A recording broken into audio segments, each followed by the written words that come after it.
Hi friends, চলে এসেছি তোমাদের সাথে আজকে আরও একটা ভিডিও নিয়ে। তো প্রথমেই দেখতে পাচ্ছ কিছুটা পরিমাণ মটন নিয়ে নিয়েছি এবং তার মধ্যে জল দিয়ে আমি এটাকে 7-8 ঘন্টার জন্য ভেজাবার জন্য রেখে দিচ্ছি।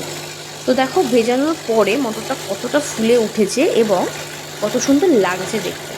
তো এটাকে আমি একটা প্রেশার কুকারের মধ্যে ট্রান্সফার করে নিলাম এবং এর মধ্যে আমি কিছুটা পরিমাণ লবণ এবং জল অ্যাড করে দিচ্ছি। এটাকে আমি বয়েল হওয়ার জন্য বসিয়ে দেবো এবং একটা সিটি হয়ে গেলে আমি নামাবো। অন্যদিকে আমি একটা আলুকে ডুমু ডুমু করে কেটে নিচ্ছি। আমি কিন্তু ঘুগনিতে আলুটা পছন্দ করি, তাই জন্য সেটা আমি দিচ্ছি। তোমরা যদি পছন্দ করো দিতে পারো, আদারওয়াইজ স্কিপও করতে পারো।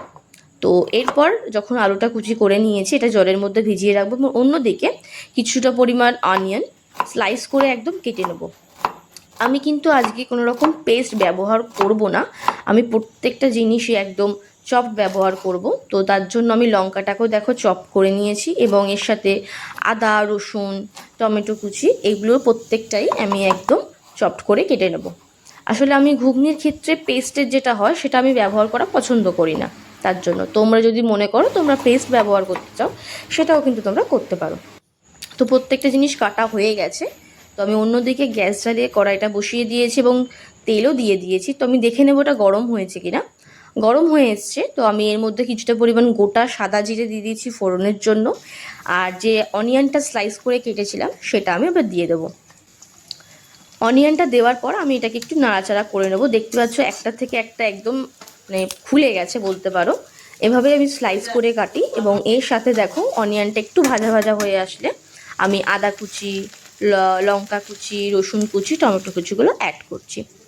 হ্যাঁ, আজকে কিন্তু আমি ঘুগনিটা কিন্তু করছি চিকেন দিয়ে। চিকেনটা আমি পুরোপুরি কিমা করিনি, জাস্ট হালকা একদম চপের মতো করে একটু রেখেছি যাতে জিনিসটা মুখে পড়লে ভালো লাগে। তো সেই জন্য আমি চিকেনটা কিন্তু কিমা করিনি। অনেকে আছে মাটনের যে চর্বিটা হয় ওটা দিয়ে করে, বাট আমার ওটার থেকে এটাতে বেশি ভালো লাগে কিন্তু। তো দেখো আমি যে আলুটা ধুয়ে রেখেছিলাম সেটা আমি এর মধ্যে অ্যাড করছি এবং এটাকে একদম ভাজা ভাজা করে নেব। এদিকে কিন্তু আমার মটর সেদ্ধ হয়ে গেছে, দেখতে পাচ্ছ পুরো একটার থেকে একটা খুলে গেছে, কতটা সুন্দর সেদ্ধ হয়েছে, কিন্তু গলেওনি। তো অন্য একটা জায়গাতে মানে পাত্রের মধ্যে আমি কিছুটা পরিমাণ নুন, হলুদ, জিরে গুঁড়ো, ধনে গুঁড়ো এইগুলো ব্যবহার করব। ঠিক আছে, তো এগুলো আমি নিয়ে নিয়েছি। তো এগুলো আমি একটু স্বল্প পরিমাণ জল দিলাম, দিয়ে এটাকে আমি একটু মিক্স করে নিলাম। এবার দেখো এদিকে কিন্তু মশলাগুলো আলুর সাথে ভাজা ভাজা হয়ে এসছে। এবার যে মশলার মিশ্রণটা আমি বানিয়েছিলাম সেটা আমি এর মধ্যে অ্যাড করে দিচ্ছি। অ্যাড করে আমি এটাকে একদম মানে ভাজা ভাজা করবো যাতে মশলা থেকে তেলটা ছেড়ে আসে, সেই পর্যন্ত আমি এটাকে ভাজা ভাজা করব।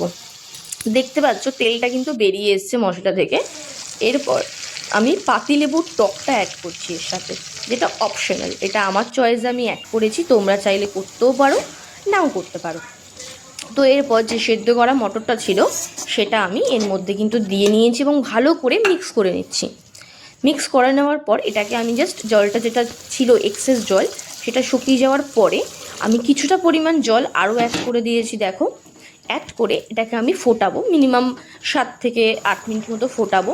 এবং নামানোর আগে আমি গোলমরিচ গুঁড়োটা ব্যবহার করেছি, এটাও আমার অপশনাল চয়েস। তো তোমাদের কাছে যদি মনে হয় তোমরা চাও করতে পারো, আদারওয়াইজ নাও করতে পারো। তো আমি গোলমরিচ গুঁড়ো দিয়ে ভালো করে ওটাকে মিশিয়ে নিয়ে যখন দেখো জলটা একদম শুকিয়ে এসেছে এবং গ্রেভি গ্রেভি হয়ে গেছে, আমি তখন কিন্তু ঘুগনিটাকে নামিয়ে নিচ্ছি। অলমোস্ট আমার কিন্তু ঘুগনি রেডি। এটাকে আমি জাস্ট এবার নামিয়ে নেবো একটা বাটির মধ্যে। তো তোমরা কিন্তু অবশ্যই বাড়িতে এইভাবে ট্রাই করে আমাকে অবশ্যই জানিও কমেন্টে যে ঠিক তোমাদের কেমন লাগলো আমার এই রান্নাটা। তো দেখে নাও কতটা ভালো লাগছে, দেখছো মাংসগুলো দেখা যাচ্ছে, একদম কিমা করলে সেটা দেখা যায় না, ভিজিবল থাকে না। তো ওকে, ফলো, লাইক, শেয়ার।